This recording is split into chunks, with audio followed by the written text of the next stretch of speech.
Some of the common questions that kids ask are, why is the sky blue while the clouds aren't? Why is the sun yellow? And why does it turn reddish-orange during sunrise and sunset? These questions might look difficult to answer at first. However, the physics behind them is not difficult at all. There are two things that play an important role in giving a color to the sky. One is the atmosphere of the Earth, and the other is the sunlight, of course. So we need to know more about these two first.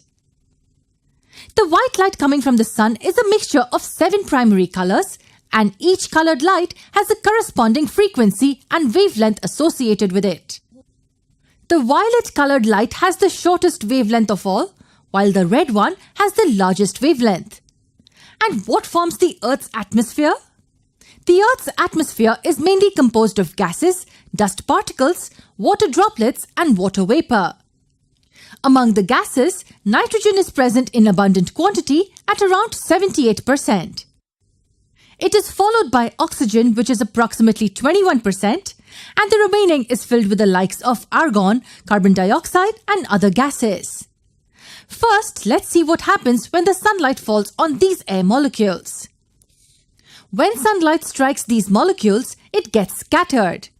Scattering is a process in which the light is absorbed by the atoms and re-emitted back in various directions. However, not all the light is scattered equally. The amount of light that will be scattered is given by the Rayleigh law of scattering.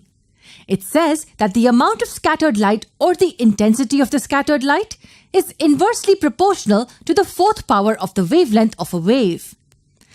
I is inversely proportional to lambda to the 4th power. If the value of lambda increases, then the intensity will be lower. If its value decreases, then the intensity of scattering will be more. Lesser the wavelength, more will be the scattering.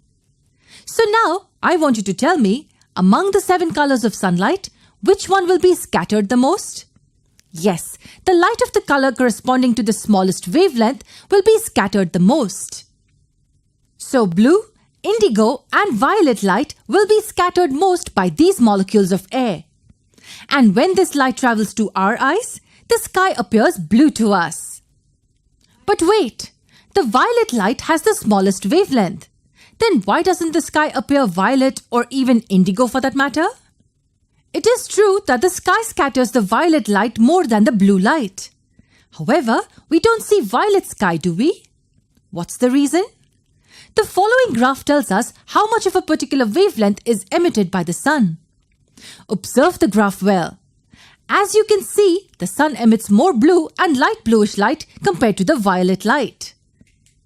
Hence, more blue light is scattered by the air molecules, resulting in the blue color of the sky.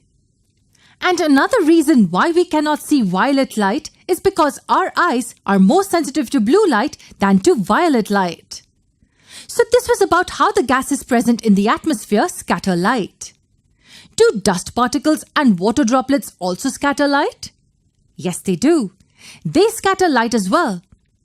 However, their size is comparatively much bigger than the size of the light waves, and hence they scatter all the colors of light in equal amounts.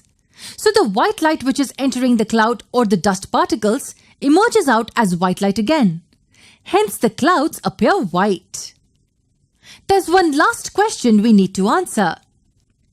Why does the sun appear reddish during sunset and yellow otherwise? We will see that in our next lesson.